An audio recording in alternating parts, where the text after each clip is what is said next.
Have you ever had a conversation with someone and felt like they weren't listening? Like maybe they didn't even care about what you had to say?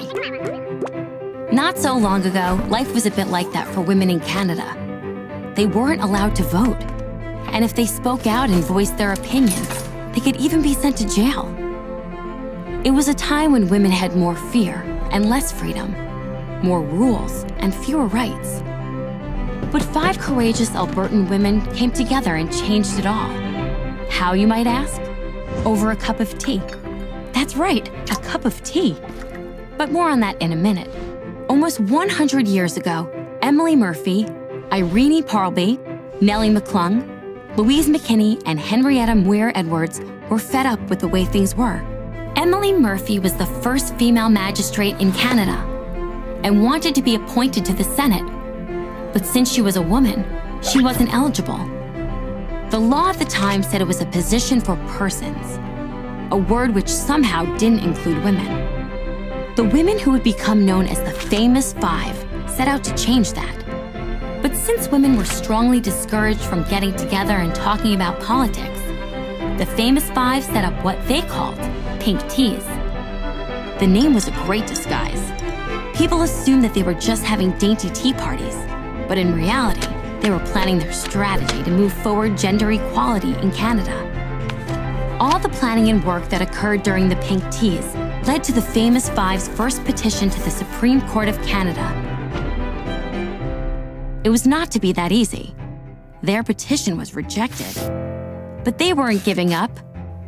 They decided to approach the highest possible court authority at the time, the Privy Council of England. And on October 18, 1929, an amazing thing happened. The Famous Five's petition led to the ruling that women were included as persons under law. These 5 courageous women changed the course of history in Canada and the Commonwealth and paved the way for women to be considered equal in all aspects of life. Generations later, their actions continue to inspire Canadian women to be ambitious, adventurous, and famous. Today, the Famous Five Foundation works to create a society where every voice is heard, valued, and has the power to challenge and conquer injustice.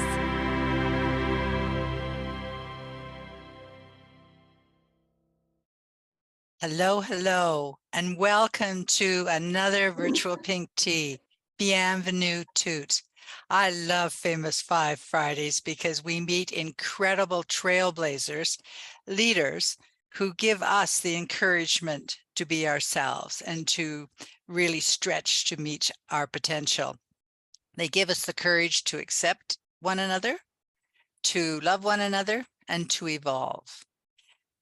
Today is the second day of June, which is a month that is dedicated to honoring the National Indigenous Heritage of Canada. It's a chance for us to celebrate and honor the culture and the contributions of our Indigenous sisters and brothers who have lived in Canada for tens of thousands of years. Some people say since time began. So it's important that we all get together and discuss how best to go on living together, because we all are treaty people. All of us are. And this is one of the steps that we can take to help build reconciliation. So miigwech. Now, today's conversation may seem a little surprising to some of you because we are talking about a topic that many people criticize some of the Famous Five for, and that is anti-Semitism or discrimination. And that lies primarily in the lap of Emily Murphy. But we hope that Emily Murphy, 150 years ago, we know that Emily Murphy was representative of most Canadians' opinion at that time, but we hope that Emily Murphy, if she knew then what we knew now, that she would not have said these things or written these things, and indeed today would be a slightly different person. But how do we change? How do we evolve? How do we develop courage? Well, it's by meeting people like we're going to meet today. We're going to have a chance to visit with. We're very grateful to Jane Sandin, who is the communications manager at the King David High School in Vancouver. It's 30 years old, just celebrated their 30th birthday. Jane loves connecting ideas and people, and she's passionate about issues of social justice, as well as the arts and how best to connect people through different generations. We were particularly delighted when Jane said yes, she would take on the responsibilities of organizing today's virtual Pink Tea, because she has long been a fan of the Famous Five, and even has the history of making various presentations while in school as Nellie McClung. She had a Nellie McClung costume. What could be better? And so it is now my great pleasure to ask Jane to please introduce the illustrious panel which she has organized for us today. So Jane, over to you, and thank you. Hi, Frances. Hi, everyone. Oh, there's the school bell. We're in a school. Thank you so much for having me today and for having all of us. We're talking today about the courage not to hate. And we have an amazing panel today, and we believe that education is really the key to this. You all watching will have different experiences and understanding of the topic of anti-Semitism. But we hope through our diverse intergenerational panel that no matter what you're coming here with, you will learn something. I am so thrilled to welcome Marie Doduck to the virtual Pink Tea. She is a Holocaust survivor, an author, and her childhood experiences have really informed her work as an activist and advocate. We have Lise Kirchner joining us. She is the education director at the Vancouver Holocaust Education Center. She was a lawyer, and she's been doing this work on a volunteer basis for a couple of decades. And I'm so happy to have three incredible King David students with me here. They're all in grade 12, and they're all currently in the Holocaust and Genocide Studies course we have here, and they have an amazing, well-rounded Jewish education. So you'll first see Nikki. Nikki is a great musician. She plays piano, she plays basketball, and she will be studying neuroscience next year. Then you will see Ella. Ella is going to UBC next year to study the arts, and she's really involved in the community and in our school, and she also loves to sing. As well as Emma. Emma's on student council. She coaches gymnastics. She's a dancer, and she's heading to Montreal next year to McGill to study arts and sciences. So I'm thrilled to have all of them here. And we're going to start off today welcoming Marie. Marie's going to chat a little bit about her childhood and her experiences. So Marie, you can turn on your camera. And here's Nikki beside me.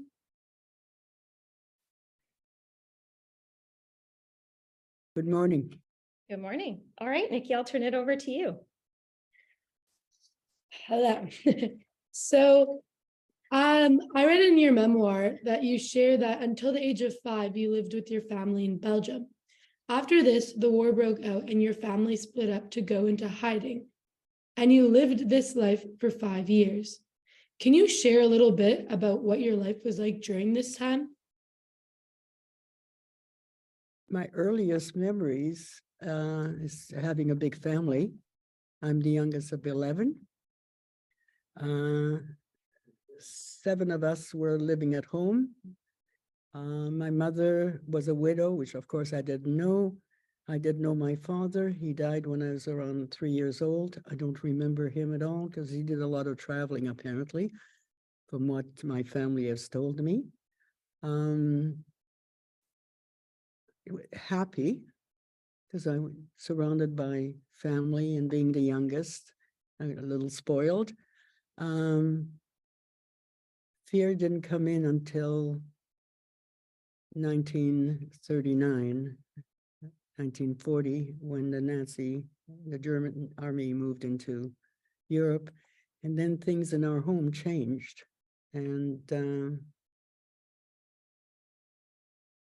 fear, I think, but as a child, you don't know why you're afraid. You just know that something is wrong.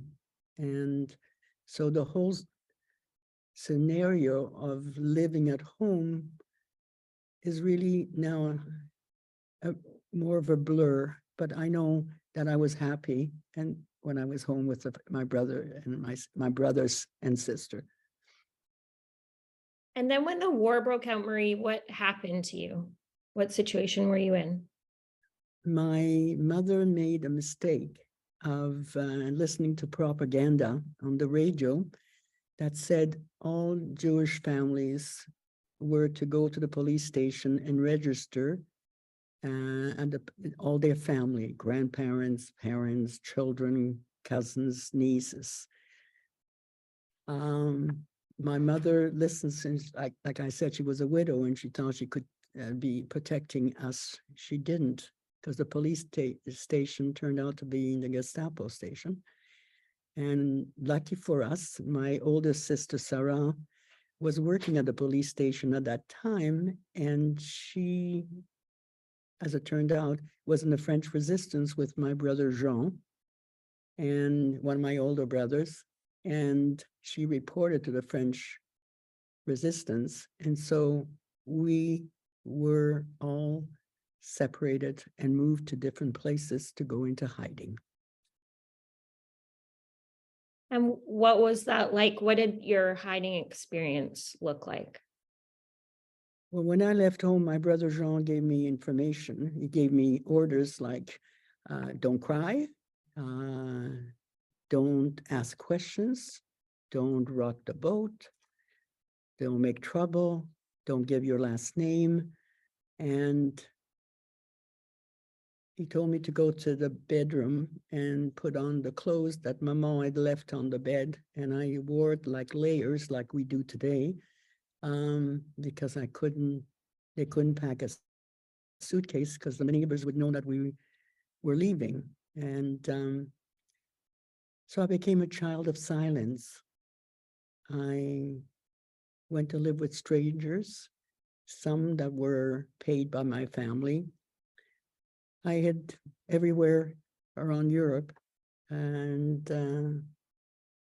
but the child of silence felt nothing, became a robot. That's very difficult. So when the war was over, what happened then? Miracles happened. I learned to read and write under kitchen tables, and in convents and in orphanages. I learned to read and write in French. And thanks to that, I was able to do some writing. And through the French underground, which I didn't know till after the war, later when I was in my teens, that I was being used as a messenger. But again, the miracle is that we left messages on the walls or the buildings where people left newspapers, names, messages. And when we saw any of us, I didn't see my sister Esther and my other brothers. I didn't see them for the whole time till I think probably 1945, the end of 45 or 46, I would say. And we found just by leaving messages, and Henri always knew where I was. He's the one that moved me from city to city and countries to countries. And that's my brother who was 7.5 years older than I, who looked after me and taught me how to survive in the war. And then hiding was always, I said in my book, like a coat. You take it on and you take it off.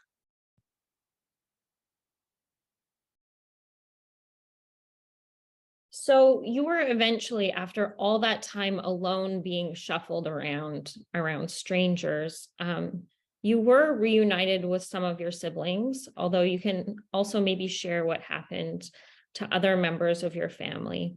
I wonder what that reunion was like and how it happened after the liberation? Well, it took a while, and also I listened to the news as well. I'm 11 years old, 11 and a half.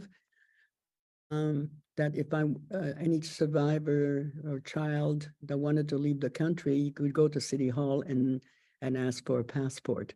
At that time, the Jewish Congress was the one that really, since 1942, tried to save the Jewish children in Europe. And meeting my brothers and sisters, we weren't connected. We didn't grow up together. So we didn't bond like our children do today and grow up together and learn about each other. We had to learn that even in Canada, it took years for us to bond as brothers and sisters. We were strangers, but yet we were very happy to meet. That's the only family. When we went all back home, of course, our home wasn't there anymore. And we were strangers in our own country. And so I felt the only way is to get out of leave, since I was given. And the other miracle was my brother Henri, unbeknown to me, was also at the city hall when I was there to ask for a passport for my sister Esther, my brother Jacques, and Henri and I. And we had thought of the same thing, to get passports. So that's how we got our passport. Henri and I on one, because he was older than I, and Esther, who's older than Jack.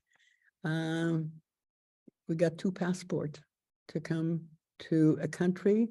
We didn't know it was Canada or the United States. We had no choice.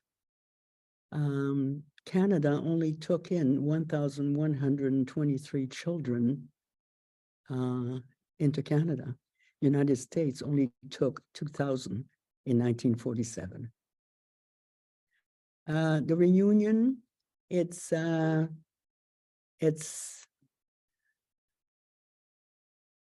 good, but strange.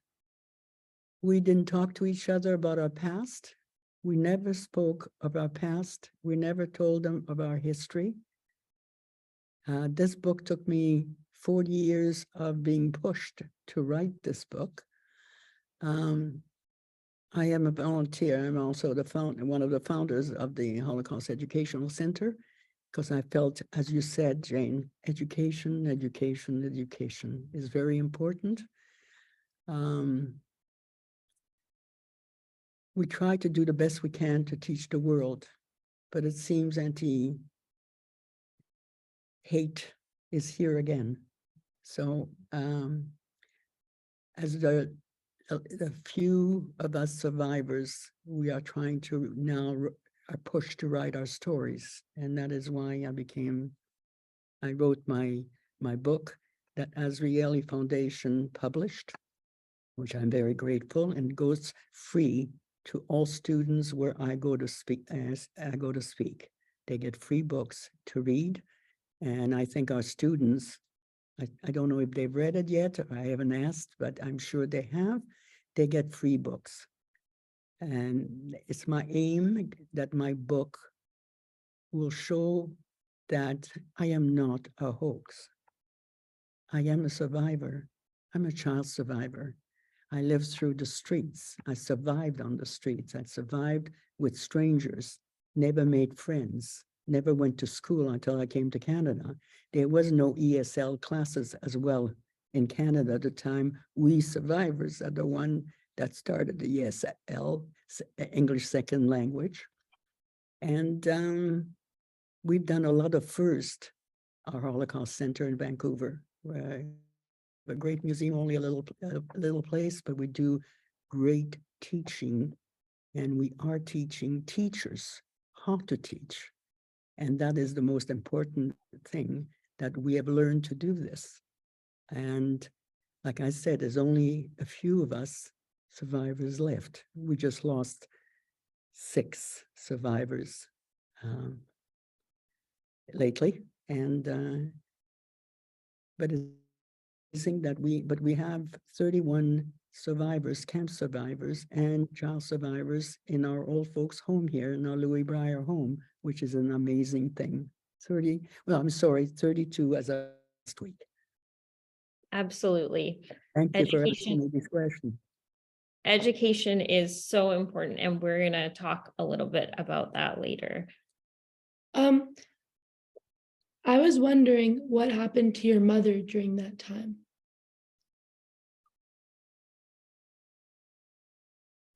My mother was murdered with my brother Albert, my grandparents, who I don't know. I named my oldest daughter my mother's name, which was Hannah Malka. 8 of us siblings survived. So today we have a large family all over the world.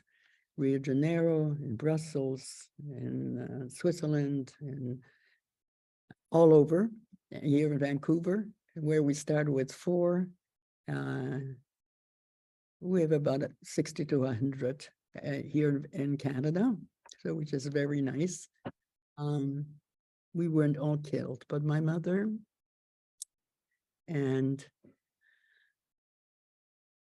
my brothers were, my brother was also killed and murdered.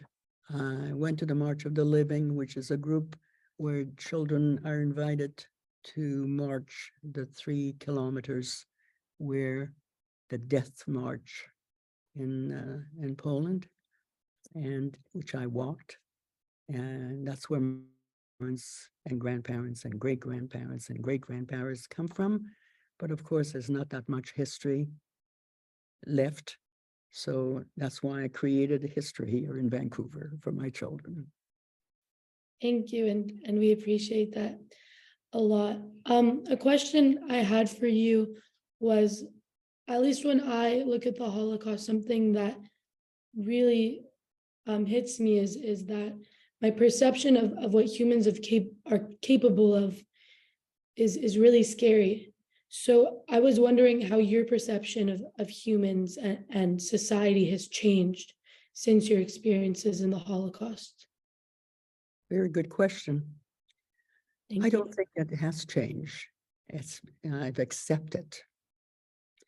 I've always believed, because I learned very early in life, that we are all good and we are all bad. But hate is, we are taught. Religion, we are taught. We are not born with any of this. We are not born with, we are born colorblind. We are not, don't know colors. We are taught all these. And that's where anti-Semitism is the word of hate. Does that answer? Yes, that does. Thank you. Marie, I think it's so beautiful how you speak about your Jewish identity in your book, how it was really kind of deeply inside of you as a child, even though you didn't maybe totally understand it. And then when you grew up, it became a really important part of your growth and anchoring you. Could you speak a little bit about your Jewish faith and what that's meant throughout your life? I was again very lucky. I called it Beshert. It was fate that I was taken in by a Jewish family here in Vancouver, who happened to be the founder of the Beth Israel Synagogue, who became president. And so living with that family, because we, Jewish Congress wanted us Jewish children to be with Jewish families, because we weren't brought up that way on the street or in a convent or in an orphanage, because we hid it. And as a survivor, that child survivor, that's all, we're all hungry for education. That's why we push it so much, because we were deprived of education. And so being fortunate again to be with this Jewish family who had no children, they were married, they're amazing people who became grandparents to my family and became my parents. I looked after for 37 and a half years of my life, and they became grandparents, but they took me to the synagogue and they were very involved with the rabbis and the wives. And so, and being hungry for education, I was hungry for reading and learning, and I had to learn, of course, English. So at the time, I also had to learn Hebrew and English at the same time. I wasn't allowed by the government and the school board to attend the French class because I contradicted the French teacher from Montreal that didn't know how to pronounce the word. So I wasn't allowed to take French. Plus, when I came to this country, or when we came to this country, we weren't allowed to even speak our language on a bus. When my sister and I went on a bus to go downtown Vancouver, excuse me, the woman in back of us started to yell, "You foreigner, get off the bus, go back where you belong, learn to speak English."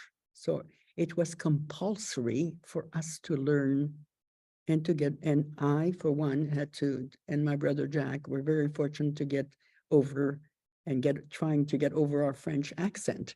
And as long as I don't speak French before I speak in public, I don't have a French accent.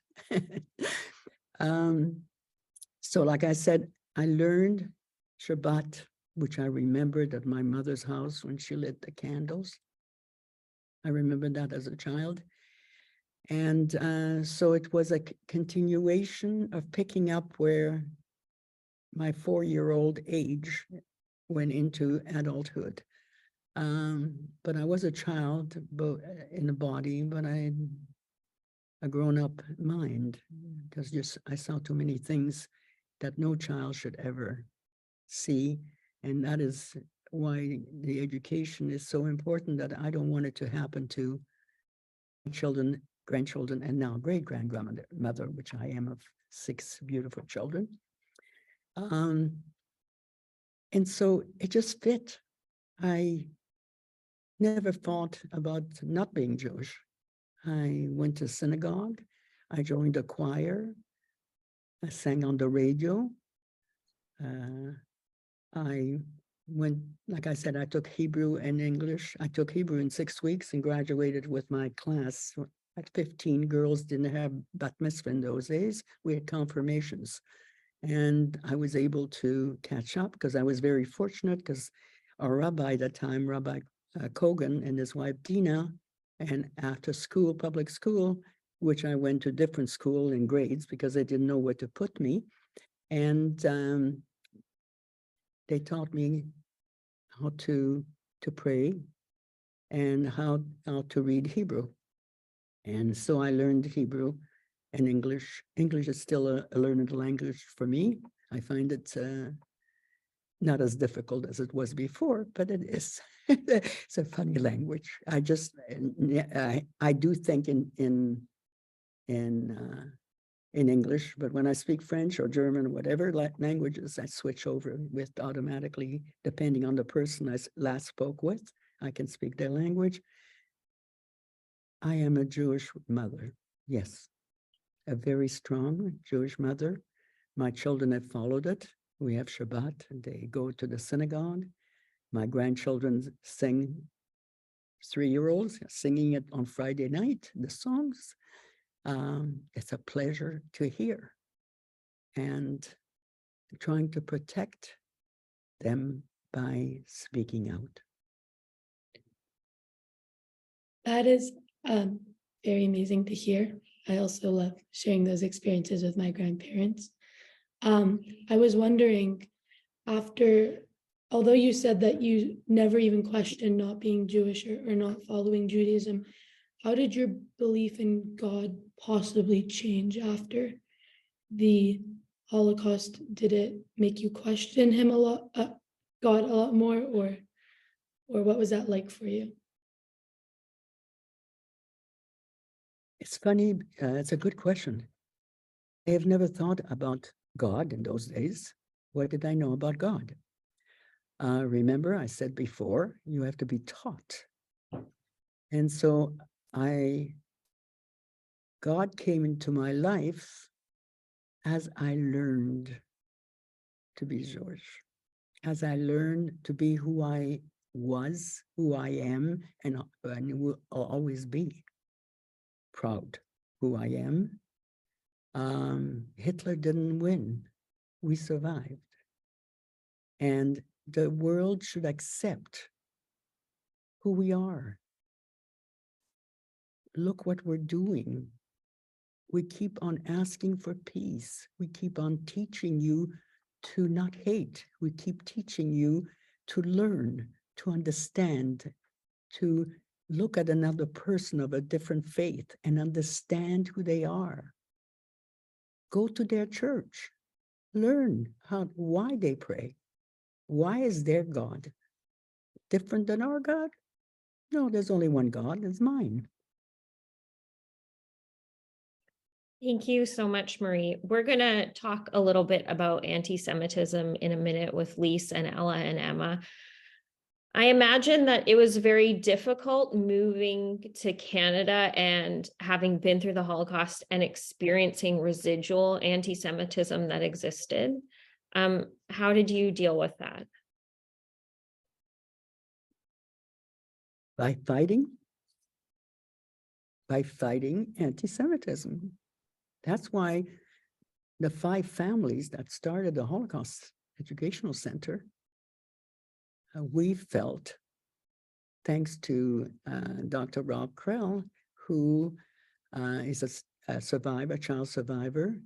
He was 2 years old, became a doctor, then a psychiatrist, and he encouraged us. Even he's the one that encouraged me for 40 years to write my book. That I had a story. I felt only camp survivors had stories, not hidden children who lived off the street, who lived in convents, who hid who they were. And 50 years ago, we've been fighting this, and we keep on fighting and fighting and fighting. And the word out there of hate is still there. We sometimes wonder, did we do a good enough job? Did we do enough job teaching? We are pushing our second generation like you to talk about it as survivors. You are our witness. You are the living witness of who you saw, like me today. I am not a hoax. I'm a survivor. Thank you so much, Marie. I think that an important part of feeling empathy is hearing people's stories and being open to them. And thank you for sharing your story in your book and with us today and opening our hearts to these issues. Kind of to reiterate what you were saying today, in your book, you say that you're still continuing to fight to be heard, a fight against the denials of your truth, a fight of a survivor to be recognized as a survivor of the worst atrocities in history. And you hope people today will have the strength to join, to stand up, and to take on this fight against racism, anti-Semitism, and all forms of intolerance wherever they appear. And we are here today to take up your fight. So much. So with that, I'm going to hoping. And thank you so much for responding to my questions. I very much appreciate it. Thank you so much for asking me those questions. Very important. They were very good questions. Thank you. Thank you, Marie. So we'll have you back in a minute, but I'm going to turn it over to Lise and Ella and Emma, and they're going to talk a little bit more about anti-Semitism today and how we can address that situation. And Marie, I'm going to turn off my camera and volume, and you can do this. You want me to turn off as well? Yes, please. Thanks. Hi, Lise. So to begin, I think it's important to start with the basics. I was wondering if you'd be able to share a brief definition of what anti-Semitism is with us. Well, the dictionary definition of anti-Semitism would be hostility toward or discrimination against Jews on the basis of their Jewish identity. It's sometimes referred to as anti-Jewish hatred. But the dictionary definition really isn't sufficient to capture some of the more insidious forms of anti-Semitism that we see today. What's so confounding about anti-Semitism, contemporary anti-Semitism, is that it doesn't always manifest itself overtly as hate and hostility. In many cases, anti-Semitic speech doesn't even use the word Jew. It instead alludes to old stereotypes about Jews. It uses subtext that links Jewish people to negative characteristics and false perceptions that have existed for past centuries. So unless a person is actually aware and familiar with those ancient stereotypes, they may not even recognize an anti-Semitic reference as being anti-Semitic. We find that contemporary anti-Semitism is often coded. It uses like loaded words, code words like Rothschilds or Soros today, global financial powers. And these things are suggestive of, for example, an intention by Jews to use their wealth to control and manipulate the world.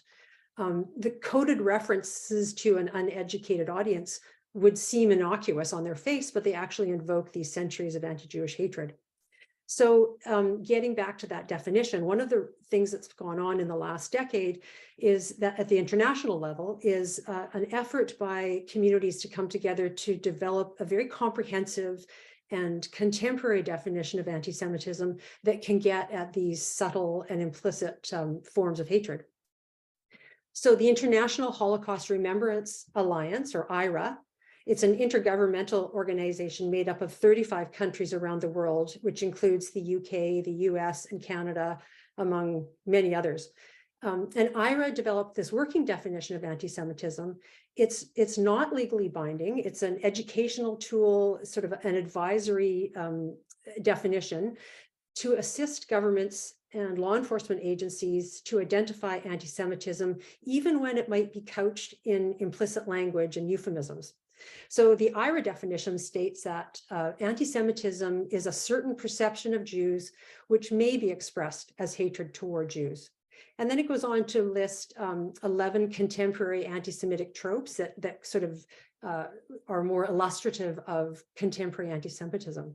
So there's things obviously like calling for the harm or the killing of Jews, which is, on its face very clear, dehumanizing or demonizing Jews, perpetuating stereotypes about Jews, and most significantly, the power of Jews as a collective. So these ideas about promoting conspiracies, this world Jewish conspiracy to control media or banking or healthcare or the economy, and more recently, Holocaust denial, distortion, trivialization. Those are some of the most prevalent forms of anti-Semitism we see.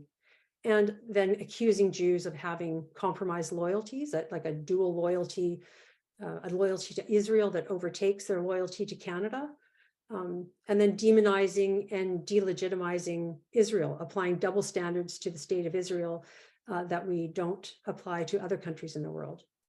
So that definition has been endorsed by 35 countries. It's been adopted by the Canadian government and 8 provinces in Canada and major cities across the country and institutions. So it's gaining a wide acceptance, and it's really helping with identifying anti-Semitism so that it can be dealt with. Yeah, thank you very much for speaking about the IRA definition. I think that's very important for everyone to not only hear about it, but to really understand it so that they can figure out whether anti-Semitism is being talked about, whether it's in the media or just in general conversation. So I'm wondering now if you could speak about like a brief history of anti-Semitism and how it has evolved over time. Yeah, it's a little hard to give a brief history because it's called the longest hatred because it dates back 3,000 years. Although maybe the discrimination of women is longer than that, I don't know. But in terms of hatred against religious groups, it's certainly 3,000 years old. It's a very complex phenomenon to pin down because it's constantly morphing and evolving, even today. It takes on new dimensions and new forms and characteristics according to the social and political milieu of the time. So if we go back to ancient Greece and Rome, we see that anti-Semitism was based primarily on religious differences. So the Jews believed in a single God, And their refusal to worship the multiple gods and idols of the Greeks and Romans caused them to be regarded with suspicion and hate and mistrust. They were seen as dangerous and disloyal.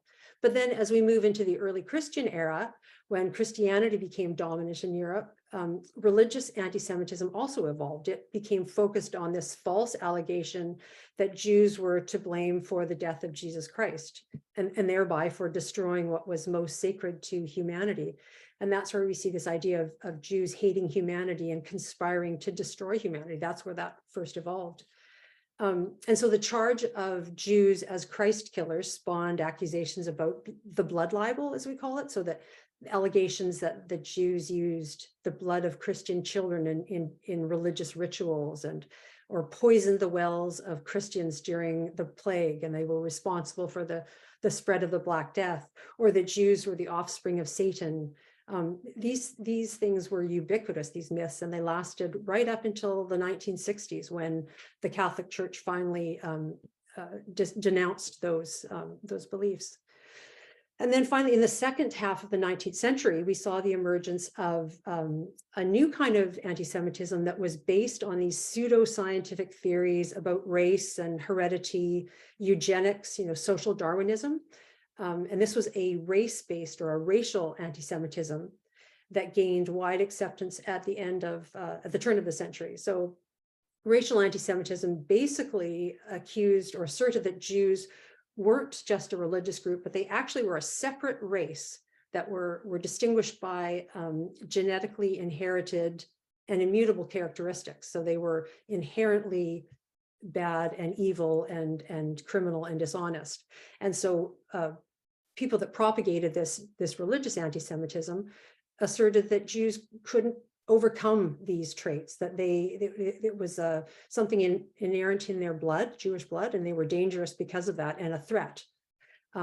And not surprisingly, the Nazis very easily adopted this form of anti-Semitism, and it found wide acceptance and led to the most extreme expression of anti-Semitism in the history of the world. And that, of course, was the Holocaust.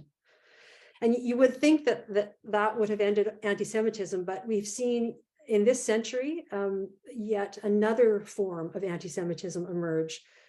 It's characterized by Holocaust denial, distortion, minimization, and efforts to demonize the state of Israel. So, and I imagine in 100 years, we'll see anti-Semitism take another form if we don't act to educate ourselves and the public and stand up against it. Thank you. So connecting to this, to continue on, statistically, in Canada, we've seen a rise in anti-Semitism. Would you be able to tell us a little bit more about that? Sure, yeah. On a global basis, anti-Semitism has risen drastically over the last 10 years. And that trend is reflected as well in the Canadian data.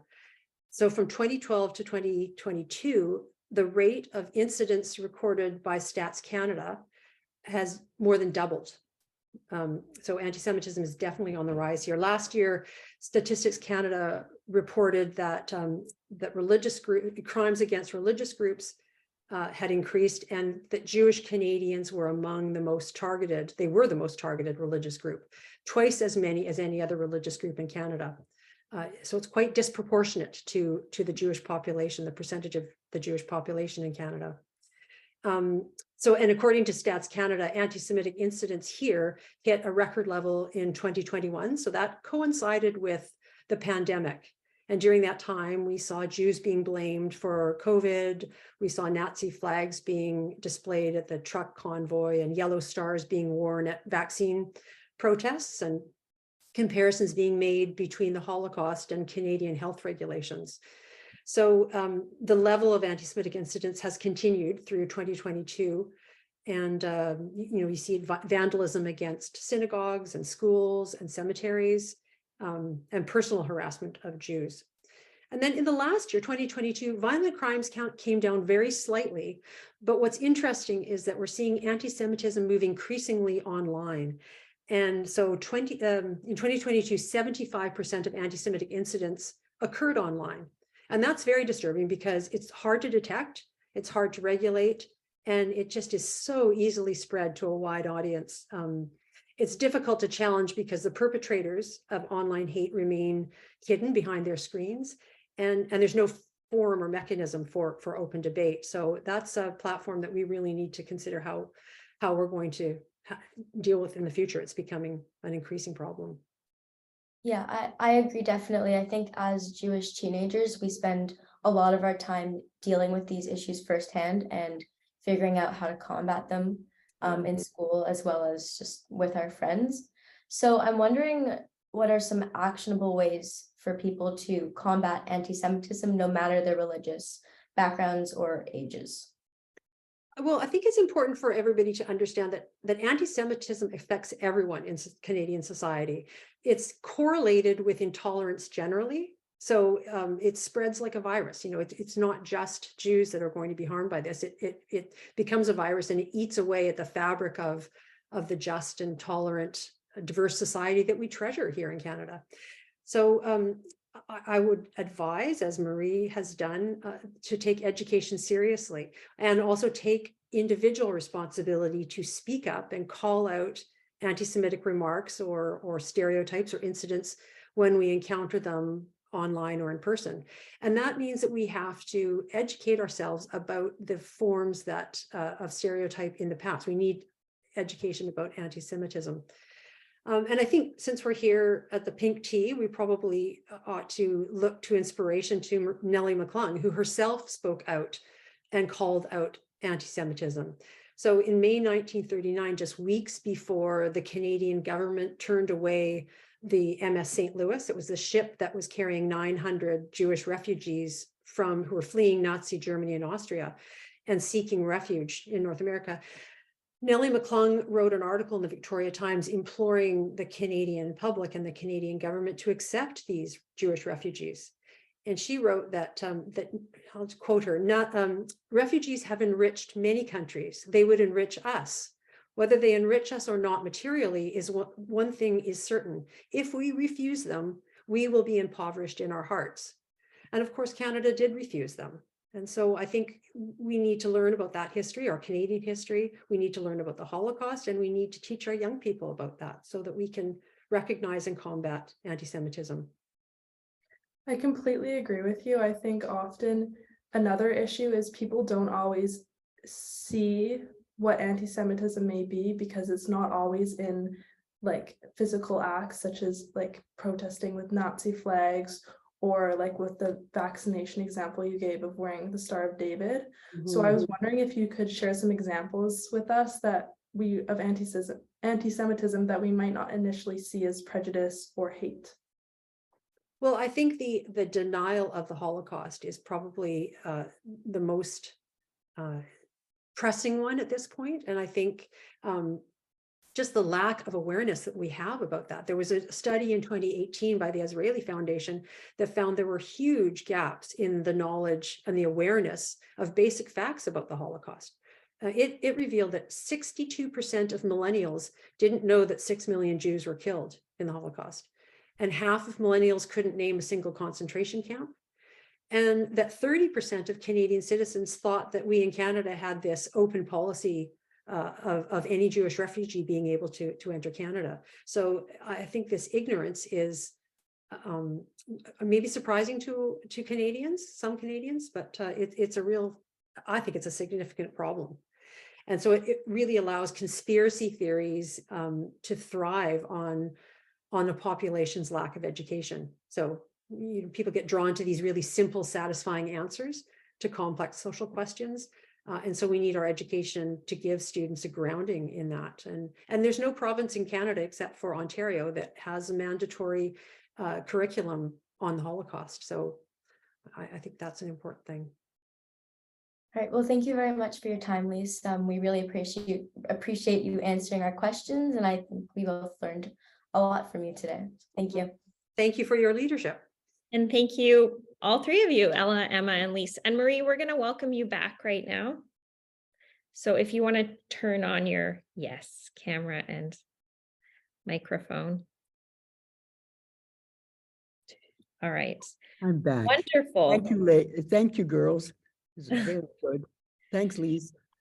So we have talked a lot about education with adults, with teenagers. But Marie, in your book, you say if children are raised to know hate and know lies, that is what they will contribute to the community as adults. But if they are raised with love and truth, that will pay dividends when they're older. So all three of you bring a different perspective to this. So I'm wondering what you think is the most important thing to keep in mind when we're talking to children or young people about this. And actually, I'm going to let Nikki answer this question first. So I think something that's very common these days, especially among like teenagers, is trends on social media that tend to be a one-sided story of something that could be anti-Semitic. So a lot of the time people are posting things a lot and not thinking about it because they'll see a post and they'll think, oh yeah, that's bad. So let me just plop it on my story or post it, not understanding really the full context of what they're really posting. And so that causes a lot of problems. And I see it happen a lot every day. Almost I see a story of something that I know has a whole nother side to it, which is very upsetting. So I would say that people should really make sure that they learn the full story and really get a good understanding of something that's a serious topic, although it may not seem serious to them, before they go ahead and post their perspective or just repost someone else's image, right? Because it can cause a lot of harm for other people. Thank you, Nikki. Yeah, what we post, what we see on social media, it's so important to use our critical eye and to check things. And that's why education is so important. What do you think, Marie? What's the most important thing to keep in mind when talking to children about these issues? Questions. Ask the person, like, what they're writing. It really comes down to bullying. It's a bullying job. It's the words out there. I know when I came to Vancouver, I was bullied in the schools. I was bullied on the streets. I was bullied everywhere. Student, because I was different, and being different or pointed out to, it's sometimes easy to just jump on the train and follow the trend. As I tell the children, question me too, check me out. When you read the newspaper or the morning on your phone, the news of the day, question it. I mean, you have the right to question it. When you feel uncomfortable online, that your friend said something and your sense tells you when it's wrong. It doesn't have, you may not understand the word, but you feel kind of funny about it. That's bullying. That's the word. That's anti-Semitism. That's what you're following. And why are you following a leader online? You don't know that person. You're just reading it off. Or you may know that it's your neighbor next door, your girlfriend, and she said something that's not really comfortable to you. Could you stand up? That's all I'm asking. Stand up and ask the question, what do you mean by that? Why are you picking this? Why are you picking that? Why is her hair yellow today and purple tomorrow? She's got problems. If that's what she wants to do, it's her circle where she lives. She wants to do that. That's fine.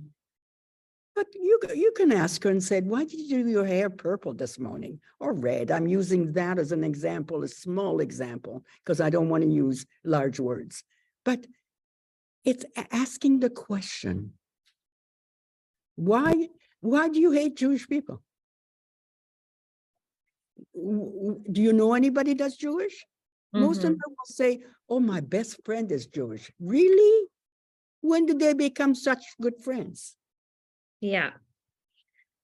Thank you so much, Marie. I think that it's important to leave space for children to ask questions and make them feel safe that they can engage in that kind of dialogue with us. Thanks, Nikki, for asking. Okay, Lise, we Thanks. have just a second. Do you have anything to add to all of this? I would guess I would just add that, studying bystanders, it's very clear what makes a good bystander, and that's people that have lots of practice at helping and of standing up. And so when you say how to speak to your children, I would suggest looking inside first, maybe not speak to your children so much as act, children who have seen parents who volunteer, who are engaged in a habit of helping others and of standing up and speaking out, that increases the likelihood that they will just by osmosis almost. So speak to your children for sure, but be active as a helper and get them active in that too. And you will find that they adopt universalistic thinking. They won't see others, they will see human beings. And so practice, maybe not preach. That would be my message. Role modeling is so important. Modeling. I like that Mr. Rogers said, whenever something's going wrong, to look for the helpers. Yeah. Yeah. Okay. Sorry, I was going to say and helpers can look for allies too. If you're scared to stand up and speak out, find a friend that will stand with you and you can both stand up together. Thank you so much. We're going to welcome Frances back to take us out of here. Well, Frances is very moved and very inspired. And in my rush to start this very profound virtual pink tea, I forgot to issue our sincere apology for the beliefs which Emily Murphy had regarding anti-Semitism from the bottom of our heart. We apologize.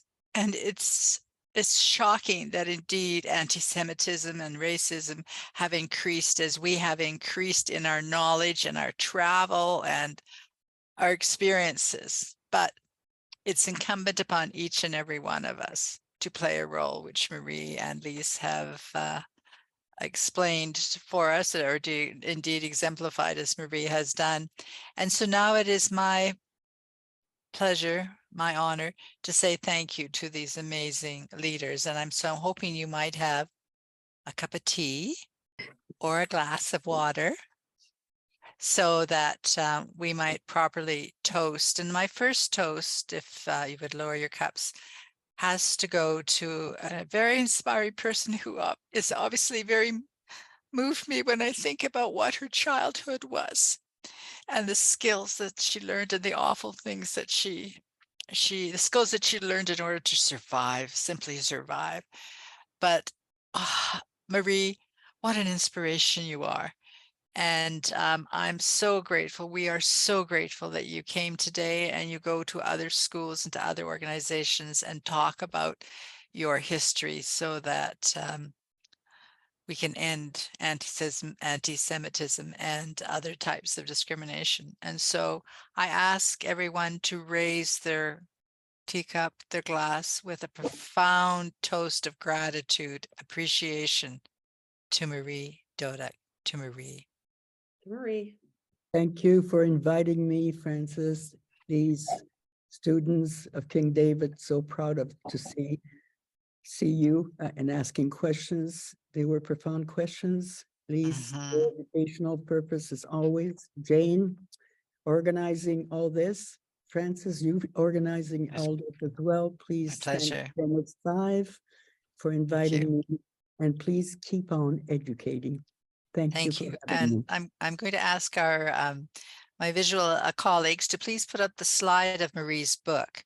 It's called A Childhood Unspoken, and it is absolutely compelling. It is absolutely saddening, or perhaps they can't find the slide, so I have my book right here, Marie.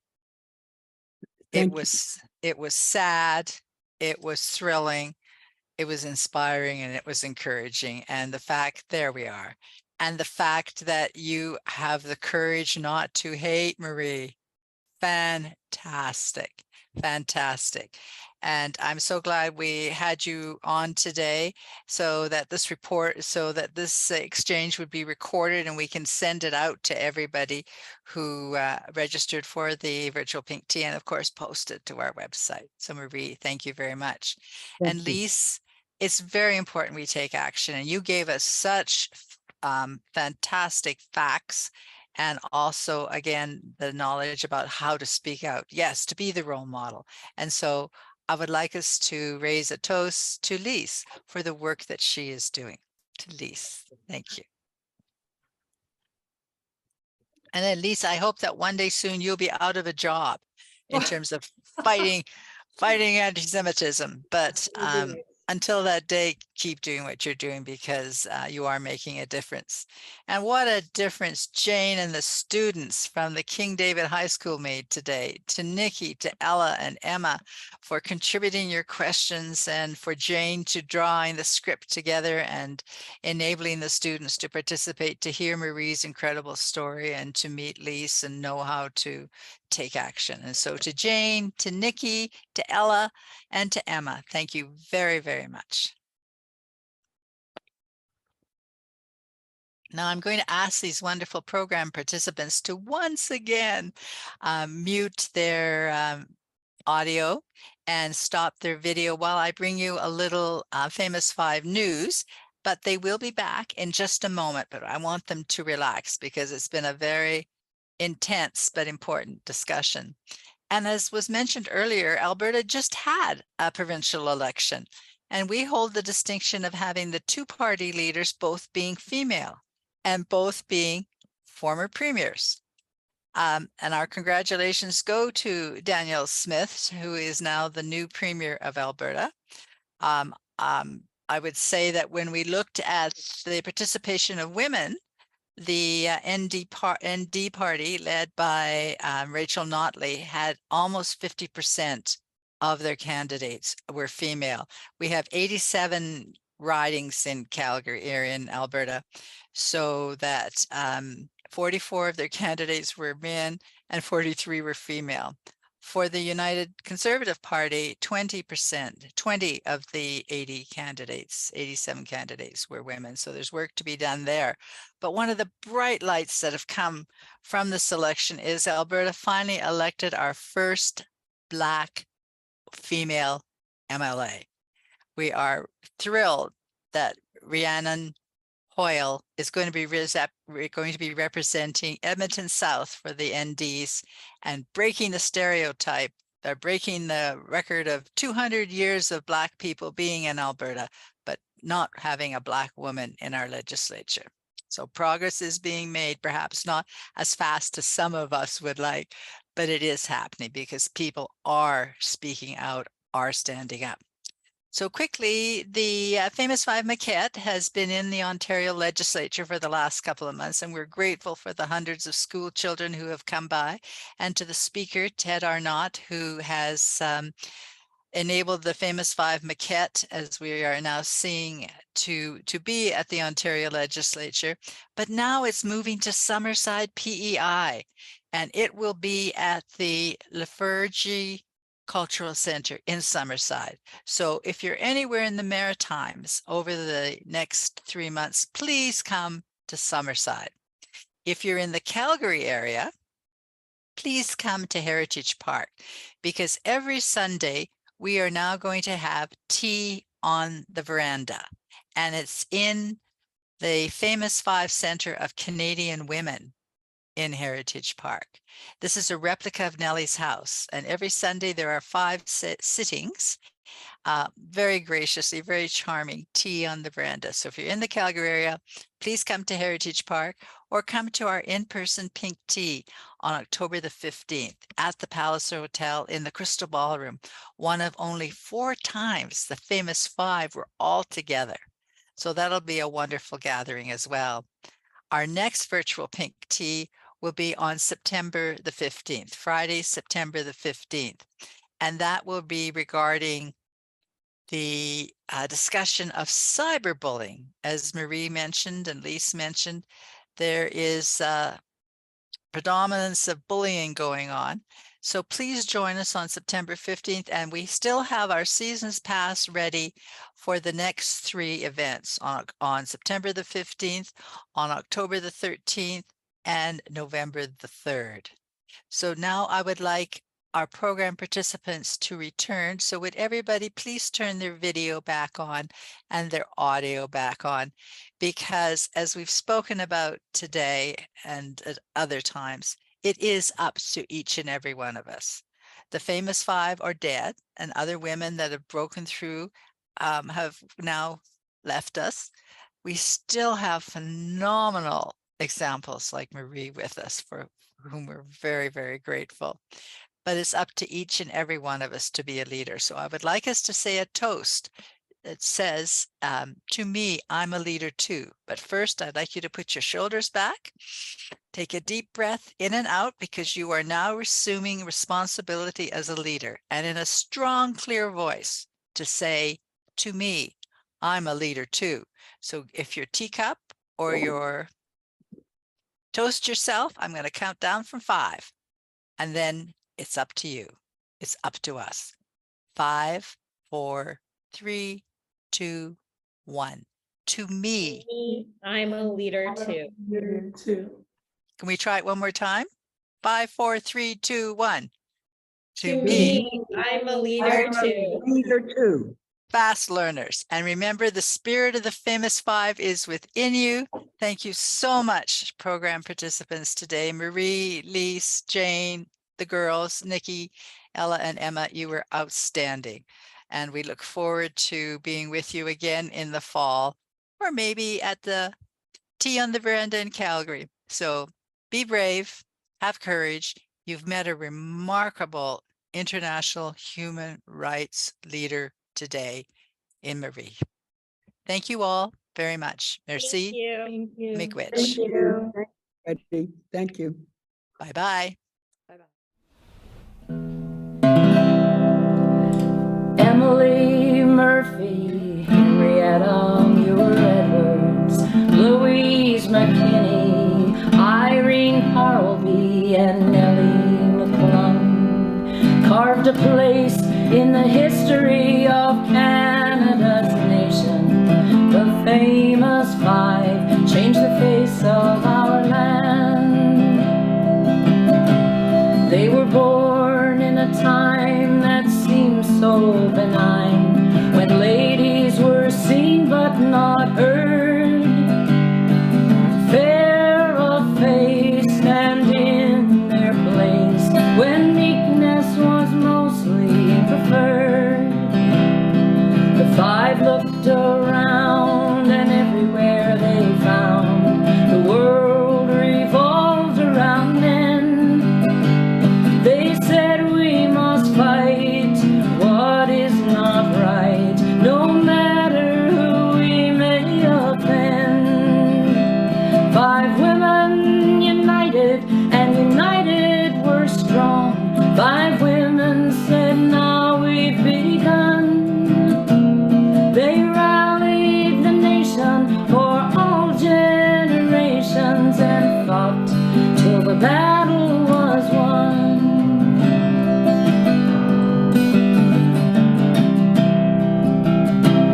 Women wanted a voice and a say in the choice of the matters affecting our land. They didn't believe they shouldn't achieve every right freely given to men. So arm in arm from the cities and farms, their voices joined and were heard. Hand in hand, the women of this land fought the fights, won the rights they deserved. 5 women united, and united we're strong. 5 women said, now we've begun. They rallied the nation for all generations, and fought till the battle was won. And fought till the battle was won.